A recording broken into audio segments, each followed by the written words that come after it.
冇乜問題。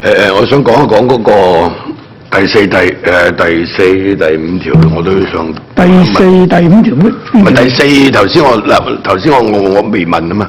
咁啊，第四、第五。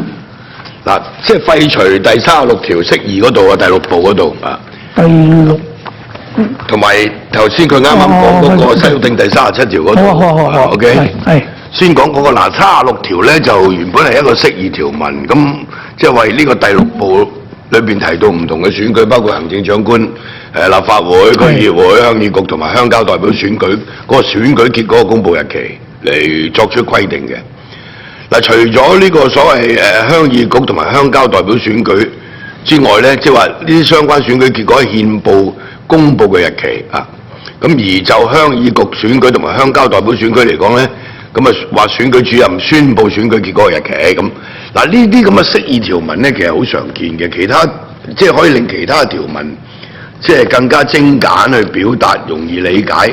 咁我想問下就係點解係咪呢個第36條規定係咪有更改先係咪啊？抑或佢出現咗咩問題你去廢除之後，原本個相關規定擺邊一條咧？邊位？哦，係啦。陳律師啊，其實我相信都係擺翻喺37A 個37啊裏邊嗰度去補翻而家刪改嘅36嚟嘅。陳律師。係多謝主席，多謝黃議員嘅問題。咁主席其實個睇法係啱嘅。咁其實咧，本來36係一個釋義嘅作用。咁其實喺36條嗰個釋義咧，就喺原本嘅37條同埋原本嘅41條咧就有用過嘅。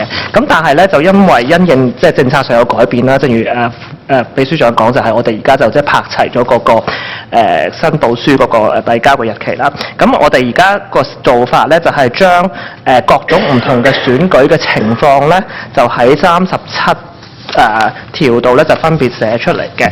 即係譬如第37一大 A 一大 B 咧就係講緊一大 A 就係講行政長官啦，一大 B 一大 C 咧就係講立法會啦，一大 D 一大 E 咧就係講緊區選舉委員會啦，即係諸如此類啦。咁咧所以咧就即係佢各種嘅情況咧，已經喺37度羅列出嚟，咁就唔需要再有36嗰個釋義嗰個需要喺度，咁就所以咧就喺呢度就做一個相應嘅修訂，去刪除咗36嘅。為明白。好啦，第5題嗰度咧嗱即係我先講嗰個加入第1大 A 款嗰度啦。咁嗰個講法就係就為選出行政長官而舉行嘅選舉而言，候選人須確保申報書在以下日期後的30日期間屆滿前提交。A. 選舉結果於憲報刊登的日期，或 B. 宣佈選舉程序終止的日期。嗱，呢個 A 同 B 項咧，即係細 A 同細 B 項之間用個或字嚟連接，咁咪代表即係兩個日期係唔同咧？係唔同嘅。OK， 好啦，如果唔同，咁以邊一個日期為準咧？好，邊位答？嗱，條文就冇寫明類似以較前的日期為準呢類咁嘅字眼，係嘛？咁我覺得即係話可能會喺個法律上即係。條例上面嘅敘述咧有啲漏洞，咁你候選人可能即係無所適從，係咪？究竟係以邊個日期為準咧？不過呢個一定有前後嘅，你因為本身我法律顧問補充嘅，多謝主席。其實呢度係講緊兩個唔同嘅情況。A 咧嗰個係選舉結果就有人當選啦，而 B 咧宣佈選舉程序終止咧就係另外一個情況，係講緊有啲候選人佢可能係喺候選期間過身，又或者喺候選期間佢被取消嗰個參選資格，咁嗰個情況咧就被稱之為選舉程序終止。咁呢個喺另外喺立法會條例裏邊係有所界定嘅一個情況嚟嘅。咁所以係講緊兩個唔同嘅情形嚟嘅，呢度係。嗱，嗰個 B 項嗰度咧，佢冇個主體嘅，你邊個宣佈咧？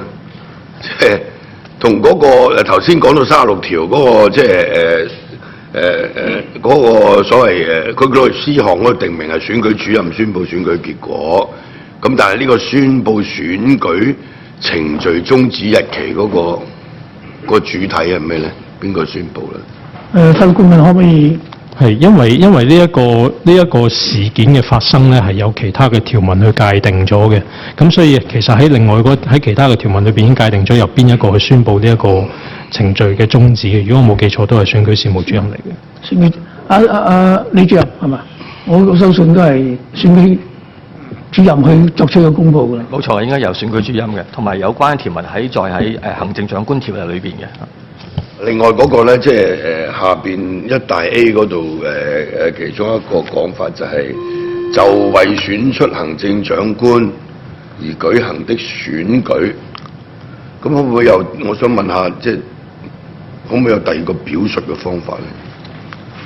你有咩建議？你不如講出嚟。大佬為選出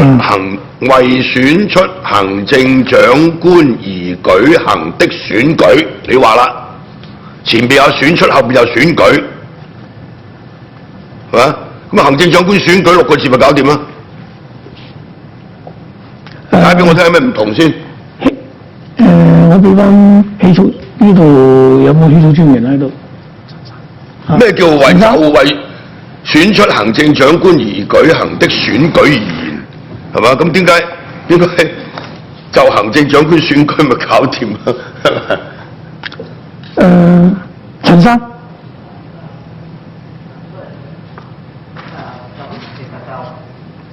呢個寫法就一路係喺呢個法例，即係呢個條例度都係錯嘅。我知係一路係錯啊嘛。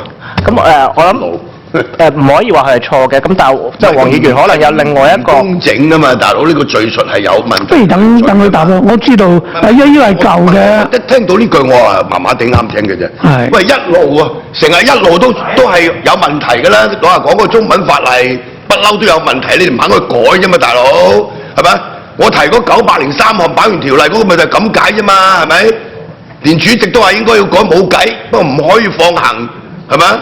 建議你律政司參考，你唔好講一路，你解俾我聽，即係你點解唔可以將個表述清晰啲、簡單啲、確切啲？會唔會考慮咧？陳律師。主席，咁我諗其實呢個即係現有嘅表述亦都唔係有錯，或者亦都有唔清晰嘅地方。咁當然可能同一件事件，即係或者同一個事物，可以有唔同嘅寫法。咁我亦都唔會話黃議員嗰個就一定係錯，或者一定係唔好，或者。但係我哋就即係我亦都覺得現有嘅寫法亦都唔會有一個問題或者唔清晰嘅地方，亦都其實佢係即係比較詳細咁講出個選舉係為咗選出行政長官而舉行，咁亦都我都睇唔到有即係任何唔清晰或者引起誤會嘅地方。